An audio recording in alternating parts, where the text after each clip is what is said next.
Bonjour à tous, cette vidéo accompagne le document Opérations élémentaires sur les lignes et les colonnes d'une matrice que je vous ai fourni à la suite du cours. Sur les matrices, on y donne des explications concernant la traduction de ces opérations élémentaires par des produits matriciels. Alors, opérations sur les lignes et les colonnes, donc, les produits matriciels. J'ai réuni les points 1 et 2, on va essayer de faire les deux en même temps. C'est-à-dire traduire les opérations élémentaires soit sur les lignes, soit sur les colonnes par des multiplications à droite ou à gauche par une matrice. En fait, à gauche ou à droite. Quand on multiplie à gauche, ça va faire des opérations sur les lignes. Quand on multiplie à droite, ça va faire des opérations sur les colonnes.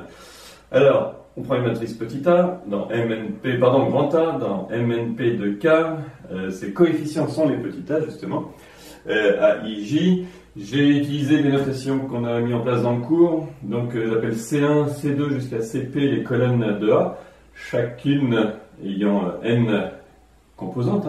C1 c'est un vecteur colonne, n composantes, C2 et CP aussi. On note aussi comme ça L1, L2 jusqu'à LP, donc L1 au-dessus de L2, L', etc. Ln-1 au-dessus de Ln, où les Li sont les lignes de A, chaque L étant un PUPlet, une matrice en fait, une matrice ligne AP éléments. Alors les opérations, vous les connaissez. Sur les lignes, échange de la ligne I avec la ligne K, I n'étant pas K, remplacement de LI par lambda fois LI. Attention avec lambda appartenant à K certes, mais lambda différent de 0, sinon c'est pas une opération élémentaire, ça reviendra à remplacer une ligne par 0, ou alors LI remplacé par celle-ci, plus lambda fois une autre, d'où K différent de I là, et cette fois lambda peut être n'importe où dans K. L'équivalence sur les colonnes, je les ai appelées 1', 2', 3' dans le polycopier, donc CJ échangé avec CK, CJ remplacé par lambda CK, là aussi, lambda différent de 0, et CJ, donc la colonne CJ, remplacée par CJ plus lambda fois CK. Vous voyez que les opérations 3 et 3' sont celles que l'on utilise quand on fait des manipulations type pivot de Gauss. Alors, voilà pour les opérations, celles-là vous les connaissez. Les matrices qu'on va utiliser. Alors, je commence par PIK, DI lambda, TIK de lambda qui nous sont présentés dans le document. On nous dit la matrice PIK est obtenue en transformant la matrice IN par l'opération grand 1. Alors, qu'est-ce que ça peut donner? Je vous ai fait le petit schéma ici. Donc, l'opération grand 1, c'est LI remplacé par LK. J'ai remplacé tout ce qui n'est pas ici représenté, tous les coefficients non représentés sont nuls. D'accord? J'ai pas voulu mettre des zéros entre parenthèses trop là pour pas alourdir la représentation graphique, mais il faut se dire que tous les coefficients que je n'ai pas écrits sont nuls. Il y en a certains que j'ai écrits qui sont nuls, mais tous ceux que j'ai pas écrits sont nuls. Alors, qu'est-ce qu'on fait? On prend la matrice identité qui a des 1 sur la diagonale. Ah oui, important. Quelle identité? J'ai dit IN. Donc, PIK est une matrice NN, puisque obtenue par opération élémentaire à partir de IN, la matrice identité, dans MN de K. Identité pour le produit matriciel, je vous rappelle. Donc, on prend la ligne I, on la met sur la ligne K, et réciproquement. Donc, vous voyez que le 1 qui aurait dû se trouver là dans l'identité se trouve là, et celui qui aurait dû se trouver là dans l'identité se trouve là. Alors, l'idée qu'il faut, on va tout de suite mettre en œuvre, c'est qu'est-ce que ça donne quand on fait PIK fois A. Alors, il faudrait peut-être, mais là, j'ai pas eu la place sur le tableau, que vous fassiez, vous, là, un petit point graphique aussi, où vous réécrivez certains des coefficients de A. Regardez, on va raisonner par ligne. La première ligne de PIK, c'est un 1 avec que des zéros. La ligne de la matrice que l'on va obtenir, c'est cette ligne, 1 et que des zéros, multipliées successivement par toutes les colonnes, pour fournir à chaque fois un coefficient. Ça va donner A11. Dans la première colonne, on va sélectionner A11. Dans la deuxième colonne, on va sélectionner A12. À chaque fois, on va sélectionner le premier élément de la colonne, puisque c'est ce 1 qui donne sa position. Autrement dit, on va trouver L1.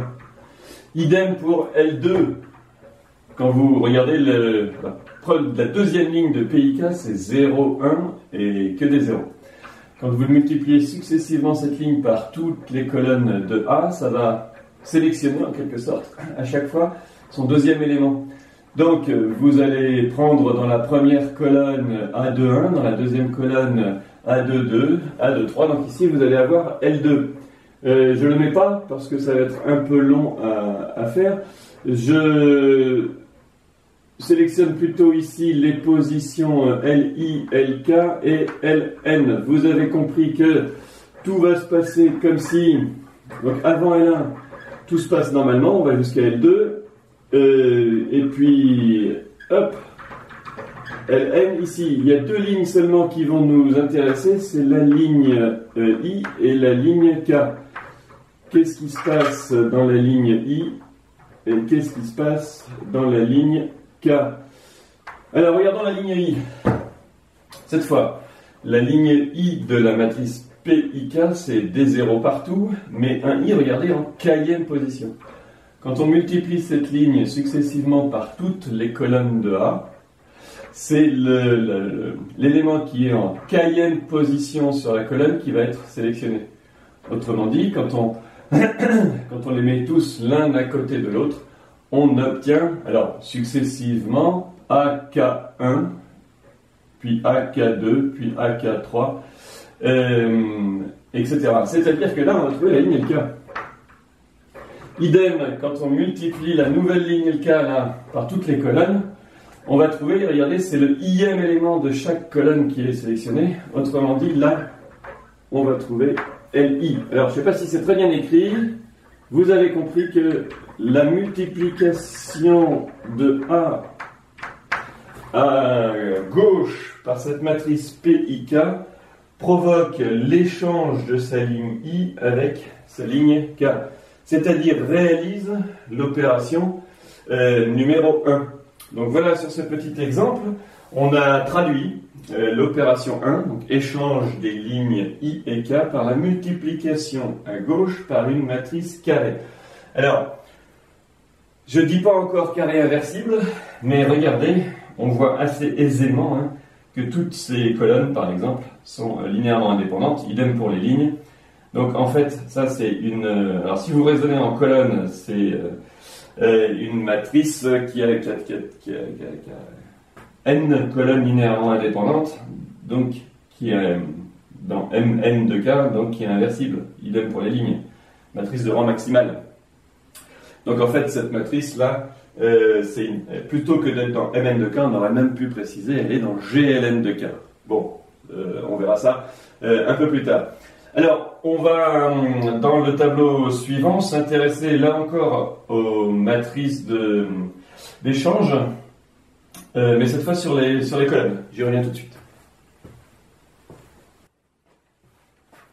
Alors, un petit retour au polycopié avant de poursuivre. Dans le tableau précédent, j'ai introduit 6 matrices. Il y en a 3 qui sont décrites à la page 1, juste après notation et définition là. C'est les matrices PIK, DI lambda et TIK. Les matrices obtenues en transformant la matrice identité N par les opérations 1, 2 et 3. Les 3 suivantes, qui s'appellent d'abord P'JK, puis DJ' lambda, puis T'JK de lambda, sont décrites à la page 3. Et cette fois, c'est les matrices obtenues en transformant IP, la matrice identité P carré PP identité, à partir des opérations, en lui appliquant les opérations 1', 2', 3'. C'est les opérations sur les colonnes cette fois, appliquées à la matrice identité P. Alors, comme j'ai fait les deux en même temps, j'ai réuni d'abord l'étude de P et de P', puis de D et de D', puis de T et de T'. Donc, intéressons-nous ici sur la matrice d'échange, notée P, mais concernant les colonnes. Alors, par rapport à tout à l'heure, la matrice P'JK, d'abord, elle n'a pas le même format, puisqu'elle est obtenue par opération élémentaire à partir de IP, l'identité pour le produit matriciel, à l'intérieur de Mn de P de K, elle y reste, elle est dans MP de K. Attention, MP de K. Bon, ça consiste à prendre l'identité PP et à échanger sa colonne J avec sa colonne K. Remarquez au passage que ça échange aussi sa ligne J et sa ligne K. Donc les deux matrices P et P' sont assez proches, mais elles n'ont pas le même format. Alors, là, je pense qu'il est peut-être plus simple pour vous de comprendre comment ça se passe, la multiplication à droite de A par cette matrice. Au besoin, vous réécrivez ici, dans un tableau, là, les coefficients, en tout cas certains des coefficients de A, et vous voyez ce que ça fait de multiplier A à droite, cette fois par P'. En fait, on en a plus l'habitude, je pense, parce qu'il s'agit de multiplier successivement par les colonnes et multiplier une matrice par une colonne. C'est ce qu'on sait faire naturellement, hein. On fait agir la matrice, là, A, sur successivement toutes les colonnes de P'. Alors, si ici il y a la matrice A, regardez ce que ça va faire. La multiplication de cette matrice par la colonne 1 et que des zéros va faire sortir la C1. Ça va se produire comme ça, C1, C2, C3 jusqu'à C indice J-1 qui vont sortir les unes après les autres. Au contraire, regardez, là où il aurait dû se trouver, enfin, la colonne J du résultat, là, hop, la colonne J du résultat, qu'est-ce que cela va être? Eh bien, regardez, on multiplie A par une colonne où le seul terme non nul, c'est le kème. Donc ça va sélectionner à chaque fois l'élément sur la colonne K. Autrement dit, là où il aurait dû y avoir la colonne J, il y a la colonne K. 3 petits points, là où il aurait dû y avoir la colonne K, il y a la colonne, hop, il y a la colonne J. Donc ici, il y a CJ, là, à la place numéro K, puis 3 petits points, là on reprend notre colonne habituelle jusqu'à Cn. Donc vous voyez que la matrice P'JK est telle que si on multiplie A à droite par celle-ci, on obtient une matrice qui est justement celle que l'on souhaitait après transformation de A par l'opération 1', c'est-à-dire l'échange de la colonne J avec la colonne K. Alors, passons maintenant, bon, ça s'appelle des matrices de transposition, parce que quand on a des colonnes ou des lignes, en échanger deux, ça s'appelle faire une transposition. En fait, une transposition sur leurs indices, c'est un cas particulier de ce qu'on appelle une permutation. Permuter les indices, c'est faire une bijection de l'ensemble des indices dans lui-même. Alors ça, c'est une matrice donc de permutation particulière qu'on appelle une transposition. Les deux matrices suivantes sont les matrices D, alors DI de lambda et D'J de lambda, où lambda est un scalaire. Ça s'appelle des matrices de dilatation.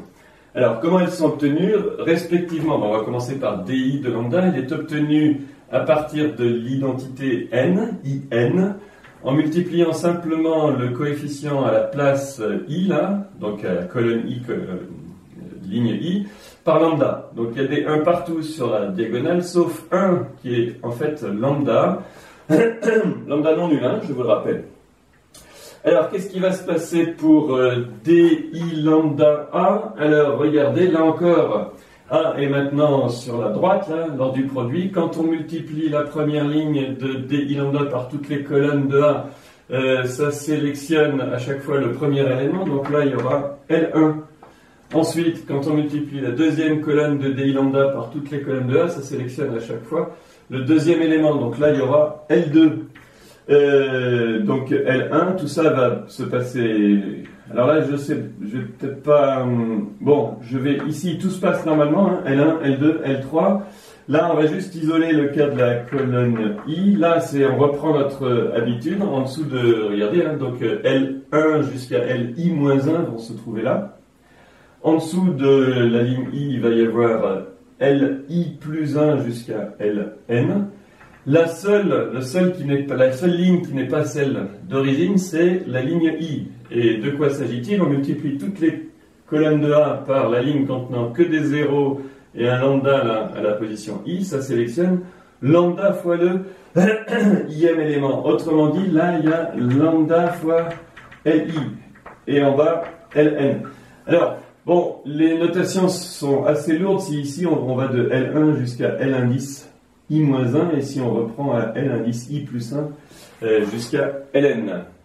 Alors, ce qu'il faut comprendre, c'est que la multiplication à gauche par di de lambda transforme A en la matrice qui a les mêmes lignes que A, sauf la ième qui a été multipliée par lambda. C'est-à-dire que c'est la matrice souhaitée après transformation de A par l'opération grand 2.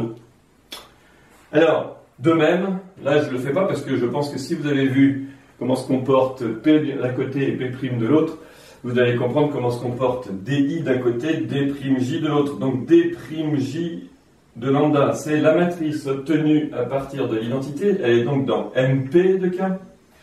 Et sur sa diagonale, c'est le Jn terme qui est remplacé par lambda au lieu de 1. Alors l'idée, qu'est-ce que ça va faire? Alors, je vous invite à le faire, mais vous multipliez ici, cette fois A par une matrice qui ressemble à ça.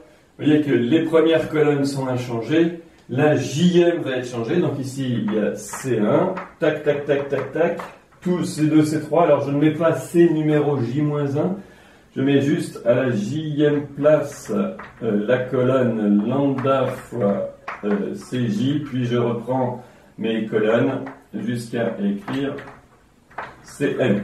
Il faut comprendre que là, c'est Cj plus 1, et là c'est Cj moins 1.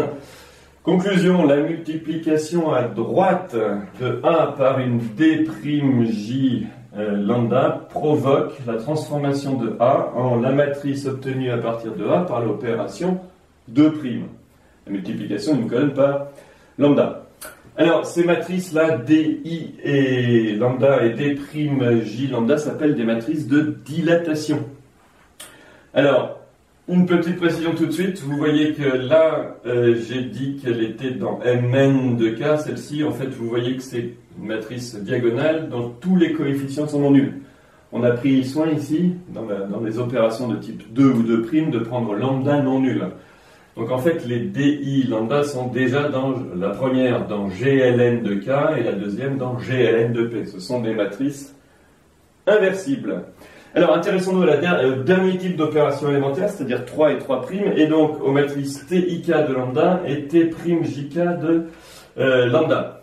TIK de lambda est une matrice NN, une matrice carrée, qui est obtenue en transformant IN à l'aide de l'opération 3. Alors, regardez ce que ça donne. Il y a des 1 sur toute la diagonale, et ils vont y rester.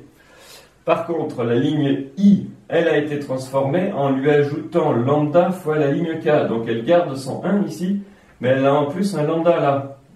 À la position où était le 1 de la ligne K, hop, au-dessus là, on met un lambda.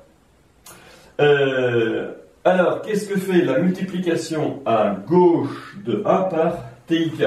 Bon, là encore, si vous le souhaitez, vous pouvez ici représenter au brouillon les coefficients de grand A, mais maintenant on commence à avoir l'habitude. Regardez, avant la ligne I, tout va se passer comme si on multipliait chaque colonne de A par une ligne qui ne contient qu'un 1 au bon endroit, c'est-à-dire que ça va extraire la ligne. Il va venir L1 ici, hop, puis L2, puis L3, puis ici, Li-1, qu'est-ce qui se passe pour la ligne I?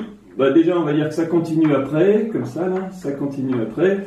Là, il y a L indice I plus 1, puis finalement Ln, puisqu'ici, on multiplie toutes les colonnes de A par le vecteur à droite, par le vecteur à gauche, pardon, par le vecteur 0, 0 et que des 1. Ça sélectionne systématiquement le dernier élément, et il vient, hop, Ln. Hop, ça, je vais le fermer plutôt plus près. Et qu'est-ce qui vient pour la ligne I? Alors c'est peut-être là que la représentation des coefficients de A est utile. Regardez ici, vous avez toutes les colonnes de A, et vous les multipliez à gauche par un vecteur qui est D0, un 1 à la position I et un lambda à la position K. À chaque fois, ça va sélectionner le ième élément plus lambda fois le kème. Autrement dit, là, à la position I, il vient Li plus lambda Lk. C'est-à-dire que multiplier à gauche par la matrice TIK de lambda, j'ai oublié le lambda. Bon, IK c'est les indices utilisés, lambda c'est le réel utilisé. Donc TIK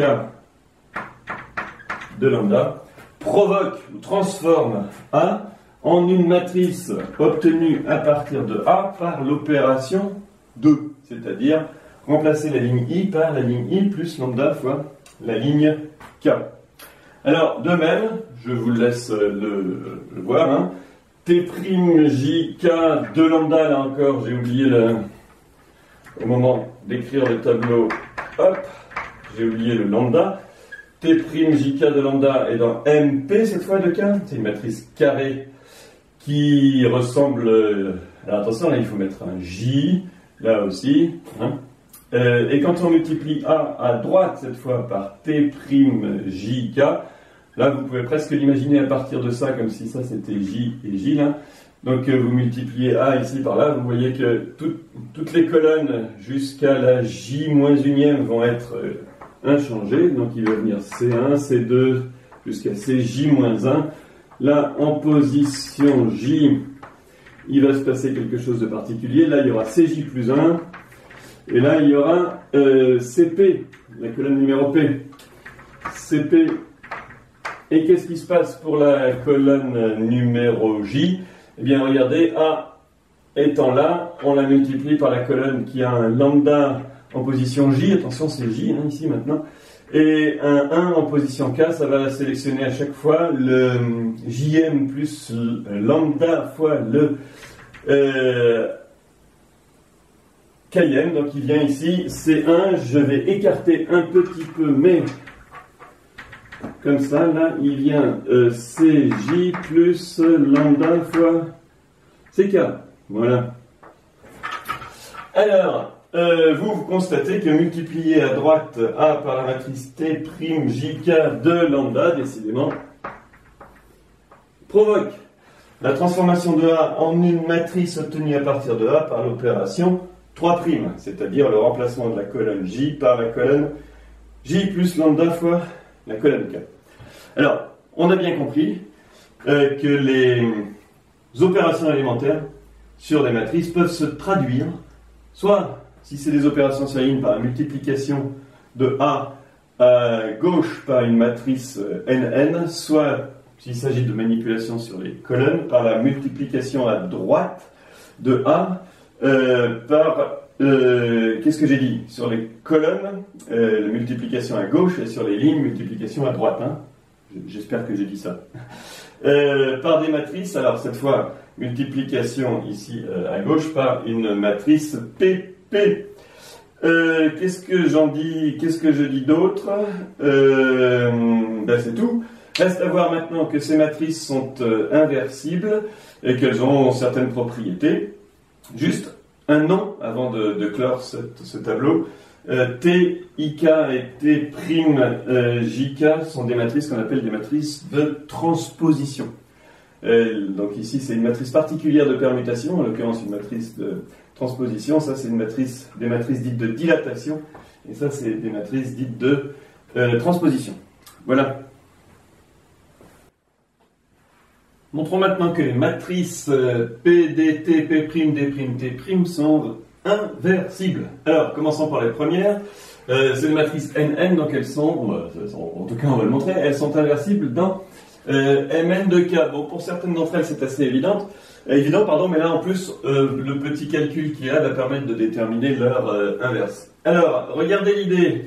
Je prends la matrice PIK. Je vous rappelle que c'est la matrice obtenue à partir de IN en échangeant les lignes I et K. Qu'est-ce qu'on a vu pour cette matrice? Si on prend une matrice A, la multiplication de A à gauche par PIK provoque le changement de la ligne I en la ligne K. Alors regardez, l'idée c'est que ça, le premier des deux, vous pouvez le considérer comme la matrice PIK de tout à l'heure, et ça comme une matrice A. Si la matrice A c'est PIK, la multiplication à gauche de cette matrice, disons A par PIK, va provoquer le changement de sa ligne I par sa ligne K. Mais si vous prenez PIK et que vous échangez sa ligne I par sa ligne K, vous revenez à l'identité, puisque PIK a été obtenu à partir de l'identité en échangeant les lignes I et K. Si vous les rechangez, vous obtenez IN. D'accord? Donc, PIK... ici, je vais peut-être garder un petit peu de place pour écrire ça plus succinctement. Ça, c'est IN. Donc, PIK appartient à GLN de K, et PIK-1, c'est elle-même. Hop, c'est PIK. Alors, faisons la matrice D. Maintenant, même idée. Regardez, DI de lambda est obtenu à partir de IN en multipliant la nème ligne par lambda. Mais maintenant, si je la multiplie à gauche par DI indice, 1 sur lambda, DI de 1 sur lambda. Ici, dans cette deuxième ligne, lambda est non nul. Qu'est-ce que ça va provoquer? Ça va provoquer la multiplication de la ième ligne de la matrice DI lambda par 1 sur lambda. Et donc, on va retrouver 1 sur cette ligne. Et là aussi, on retrouve IN. Donc, là encore, DI lambda est inversible. Et DI lambda moins 1, DI lambda moins 1, c'est DI, je vais effacer ça parce que je n'ai pas assez de place, c'est DI 1 sur lambda. Je le mets ici, ici. Lambda est différent de 0. Alors, pour la troisième, alors, même idée, on prend TIK de lambda. Alors, je vous rappelle que TIK, c'est la matrice obtenue à partir de l'identité en remplaçant la ligne I par la ligne I plus K. Lambda fois la ligne K. Lambda fois la ligne K. Cette matrice, que je considère comme la matrice A de tout à l'heure, je la multiplie à gauche par TIK de moins lambda. Ça provoque quoi? Le remplacement de sa ligne I par sa ligne I moins lambda fois sa ligne K. Mais là, comme on l'a ajouté et qu'on la retire, à nouveau, on retrouve IN. Donc, vous voyez que TIK de lambda est encore une matrice inversible, de façon que TIK moins 1, TIK de lambda moins 1, c'est TIK de moins lambda. Alors voilà pour les matrices d'opération sur les lignes. Elles sont toutes les trois inversibles. Bon, de même, vous avez compris. Alors cette fois, si je prends la matrice PJK, c'est la matrice obtenue à partir de IP en échangeant les colonnes J et K. L'idée, c'est que je la multiplie cette fois à droite par une P'Jk. Et cette multiplication là, à droite, provoque sur celle-ci l'échange de sa colonne J et K. On va donc retrouver IP. De même, si ici je prends d'J lambda, toujours ça, celle-là, il faut s'en souvenir, c'est celle obtenue à partir de IP par la multiplication par lambda de la colonne J. Et là, je la multiplie cette fois à droite, regardez, par dj de 1 sur lambda, ça provoque pour cette matrice-là la multiplication de sa colonne J par 1 sur lambda. Et donc on revient à l'identité, puisque d'J de lambda avait été obtenu de l'identité en multipliant la colonne par lambda. Si on multiplie cette même colonne par 1 sur lambda, on revient à 1. Et donc là aussi, là on arrive à IP. Lambda est différent de 0. Là, vous avez compris, pour le dernier, je prends T'Jk de lambda, je le multiplie à droite par T'Jk de moins lambda. Cette matrice qui est IP, obtenue à partir de IP en remplaçant la colonne J par la colonne J plus lambda fois la colonne K, va être transformée en une matrice obtenue en remplaçant sa colonne J par sa colonne J moins lambda fois sa colonne K. On va revenir à nouveau à IP. Donc les trois matrices qui sont ici sont inversibles et on a des résultats similaires, adaptés. Les conclusions adaptées. Les conclusions dans ce cas. Donc voilà, nos matrices, c'est des matrices carrées inversibles. Les matrices d'opération élémentaire sur les lignes qui agissent, j'ai dit, par multiplication à gauche, sont des carrés inversibles NN, et les matrices d'opération sur les colonnes qui agissent par multiplication à droite sont des carrés PP. N'oubliez pas que A, c'est une matrice NNP. Donc si on veut la multiplier pas à gauche, il faut que ce soit une matrice NN, par une matrice carrée, et à droite, par une matrice PP. Alors, dans la suite du polycopier, d'abord pour les lignes, vous voyez, le polycopier est construit en d'abord les lignes, puis les colonnes. Là, je fais les deux en même temps. Les opérations élémentaires successives. Prenons d'abord le cas des opérations sur les lignes. On fera les colonnes de l'autre côté. Imaginons qu'on prenne une matrice A, qu'on transforme en une matrice A1 par une opération élémentaire sur les lignes. Je vais symboliser ça comme ça. Opération élémentaire sur les lignes. Qu'est-ce que ça va donner? Eh bien, ça va donner une matrice V1, hop, A1. Alors, je crois que le poly les appelle U1, donc on va respecter les notations. Je crois qu'il les appelle U1. Disons U1 fois A1, où U1 est du type soit matrice P, soit matrice D, soit matrice T. Alors, ça c'est A2, hein, une matrice AU1, hop, A1 égale U1A. Maintenant, si on transforme à nouveau cette matrice par une opération élémentaire sur les lignes, ça va revenir à multiplier cette matrice A1 par une matrice, disons, U2. U2, U1, A. Où U1 et U2 sont des matrices du type. Alors, au choix, hein, P si on fait des échanges, D si on multiplie par un scalaire, et T si on fait des choses du genre pivot de Gauss. Alors, je vais peut-être écrire un peu mieux ce que c'est. C'était PIK, DI lambda et TIK lambda. Alors, il faudra s'adapter. Hein. U1, c'est une de ces trois matrices pour des valeurs particulières de IK et lambda. U2, c'est l'une de ces trois matrices, là encore, pour des valeurs particulières des paramètres. Ce que je veux vous montrer, c'est que finalement, quand on fait des opérations successives sur les lignes, ça multiplie sans cesse à gauche A par des matrices de la forme U. U1, U2, U3, etc. Alors, voilà.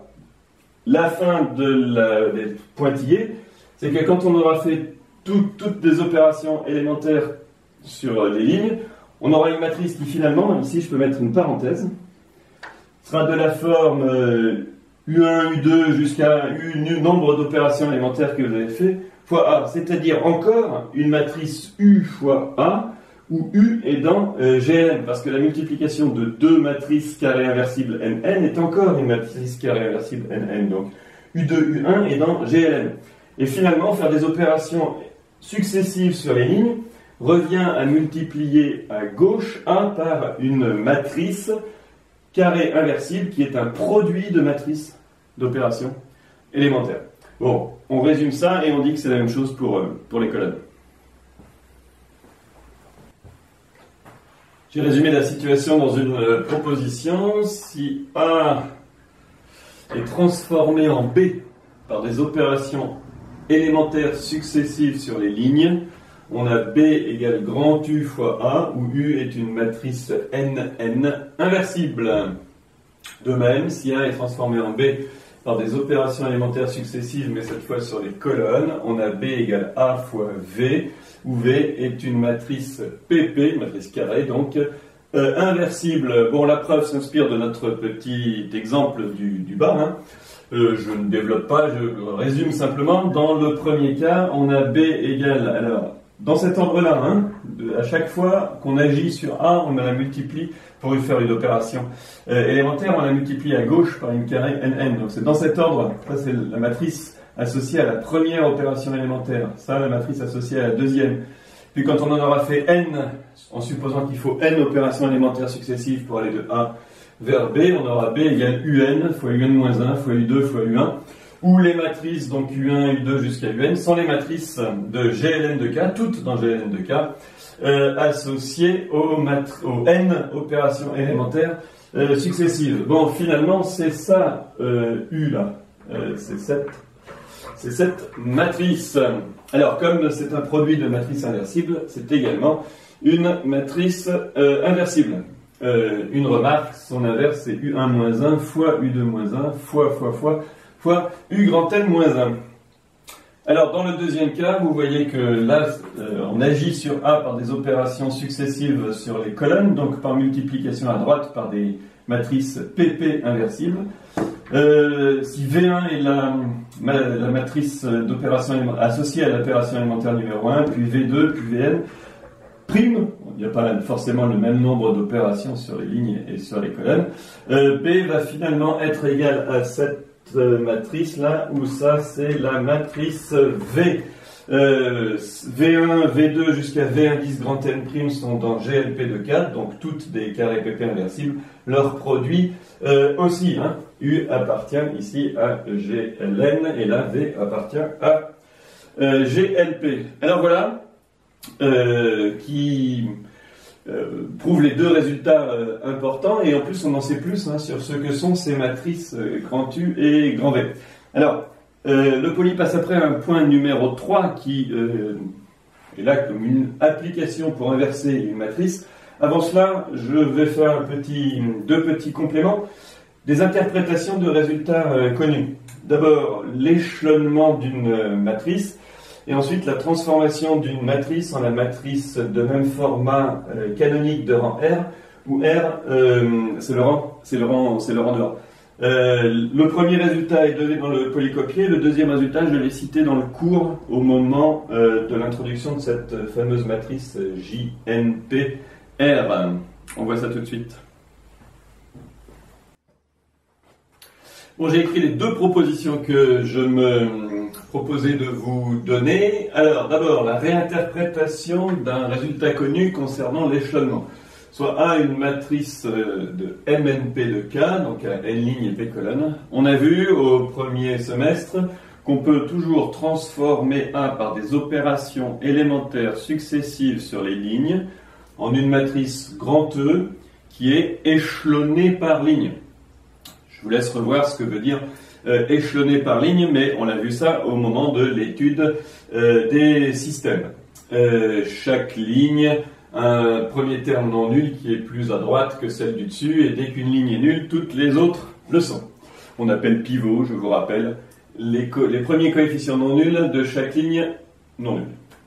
Alors, réinterprétant ça, il existe des matrices, en fait, hein, il y en a plusieurs, grand E, mais au moins une, appartenant à MP de K, échelonnées par ligne, c'est-à-dire de la forme que je viens de décrire, telle que E, c'est U fois A, où U est dans GLN de K. Qu'est-ce que c'est que cette matrice U?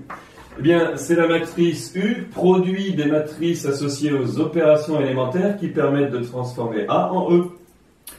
Deuxième résultat qu'on a vu au premier semestre, il existe cette fois une matrice unique, échelonnée et réduite par ligne, hop, auquel on peut aboutir à partir de A par des opérations élémentaires sur les lignes. Alors ça, comment ça s'écrit? Il existe R appartenant à MNP de K, d'une part échelonnée et réduite par ligne, unique si A est fixé, tel que R égale U fois A, où U est dans GLN de K. Attention, dans les deux propriétés, U ne désigne pas forcément la même matrice. Hein. Au contraire, ici, celle-là, ça sera d'abord on échelonne, avec ce qu'on appelle le pivot partiel, hein, jusqu'à obtenir une matrice échelonnée. Puis on continue à rajouter sur la gauche là, des matrices U grand N plus 1, U grand N plus 2, jusqu'à arriver, avec ce qu'on appelle la technique du pivot total, à la matrice échelonnée et réduite. Donc attention, hein, ici, dans cette propriété, celle-là, U ne désigne pas la même matrice. Pas forcément, en tout cas. Donc voilà pour la réinterprétation de notre résultat à l'aide du produit à gauche par des carrés inversibles. Alors on peut faire pareil, hein, je vous avais signalé ça, on peut échelonner une matrice par colonne aussi. Dans ces cas-là, appelons-la E', il existe E' appartenant à MNP de K, échelonné par colonne, tel que, alors dans ces cas-là, E' sera de la forme AV, où V est une matrice dans GL. Attention, ici, il faut absolument changer ça, dans GLP de K. Donc GLP de K. Et là encore, on a finalement la réduite et échelonnée par colonne qui est unique qui est encore de la forme E' égale AV, mais avec une matrice V qui, au besoin, a été elle-même multipliée à droite par d'autres matrices. Bon, l'échelonnement par colonne, c'est pas vraiment au programme, donc retenez surtout l'échelonnement par ligne.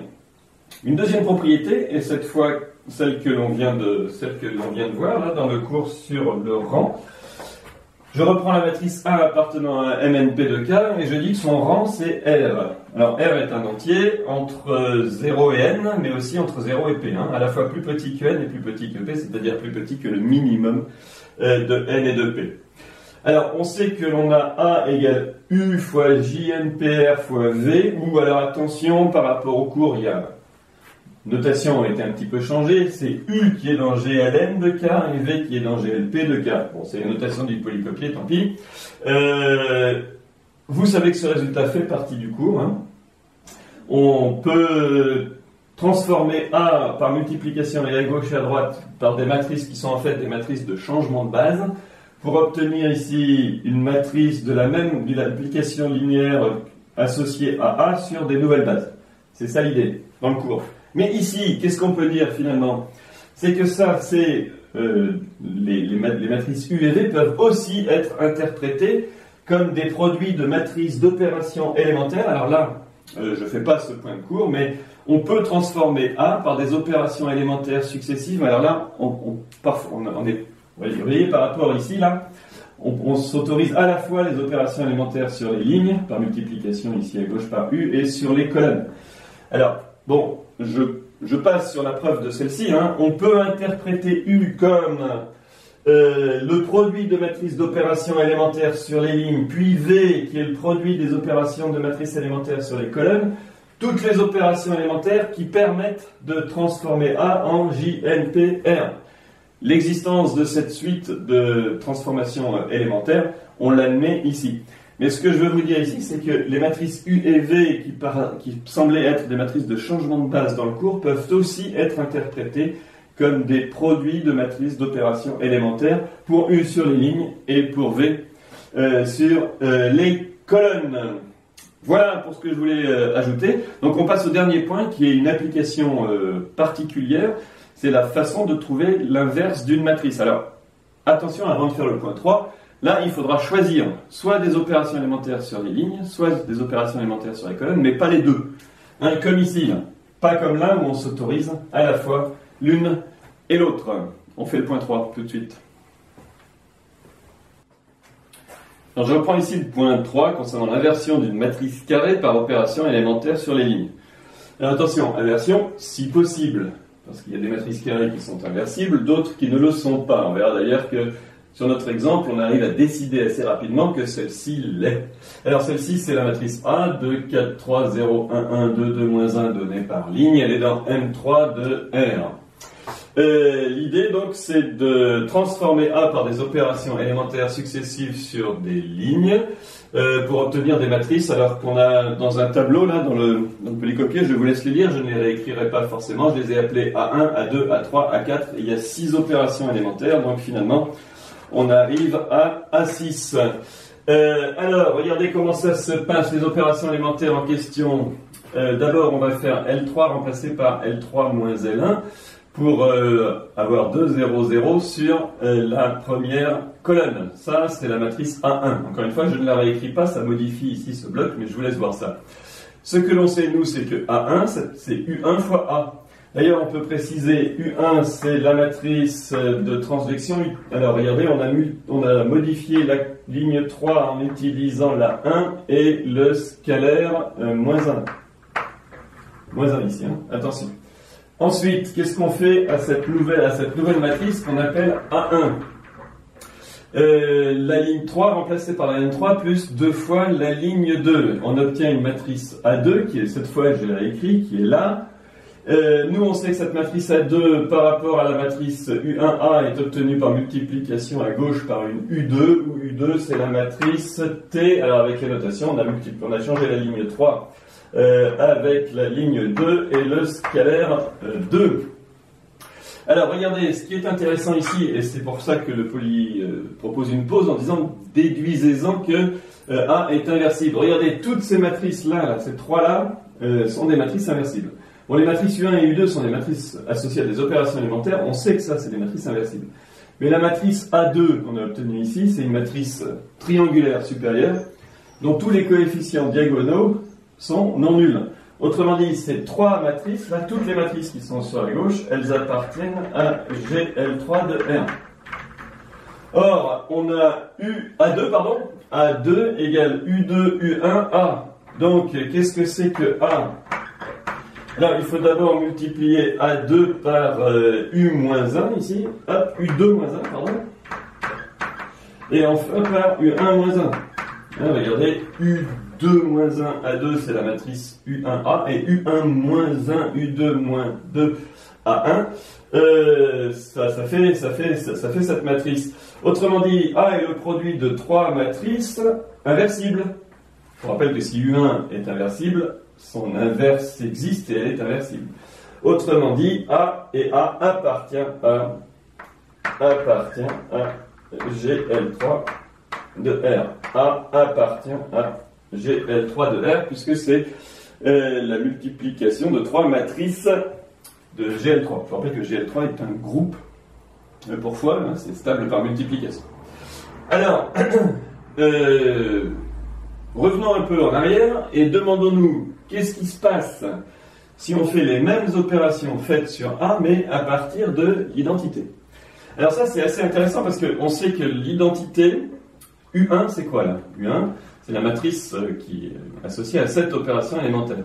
C'est la matrice obtenue à partir de U1, justement en faisant la même opération élémentaire. Autrement dit, pendant que A est transformé en A1, U est transformé en U1.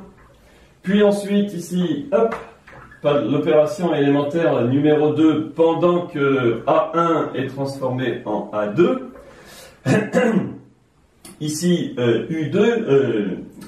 IN, va être transformé en U2, U1. U2, U1, hein. On est parti de IN, hop, transformation, U1, puis U2, U1. Alors, on en est là, hein, donc dans le tableau, ici on en est à A2, et après les deux mêmes opérations élémentaires, c'est les deux, hein, je ne les réécris pas, IN, on arrive à U2, U1. Alors, quand on fait les 6, ensuite, hein, les 6 opérations élémentaires, alors je les ai appelées OE1, OE2, donc le OE1 permet de passer de A à A1, puis A2, puis A3, puis au bout de 6 opérations élémentaires, on obtient IN. Vous avez vu, hein, comme prévu, la matrice A est inversible, donc elle va être transformable en une matrice échelonnée et réduite, mais celle-ci, elle aura 3 pivots. 3 pivots en dimension 3, ça fera I3. Autrement dit, les matrices 3-3 inversibles sont transformables par opération élémentaire sur les lignes en I3. Et là, c'est le cas pour notre matrice A au bout de 6 opérations élémentaires. Mais qu'est-ce qui arrive donc, UN est d'abord transformé en U1, puis en U2 fois U1. Autrement dit, quand A, si j'ose dire, arrive à IN, après les mêmes opérations, arrive à U6, U5, 3 petits points, U1. D'accord? U2, U1 ici. Voilà, on va peut-être pas mettre le U6. On va mettre U1 fois tac tac tac fois U2 fois U1. Hop. Alors,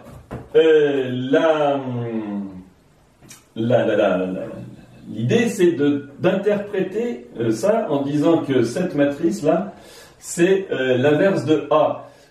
En effet, qu'est-ce qu'on a? Regardez, hein, IN final, là,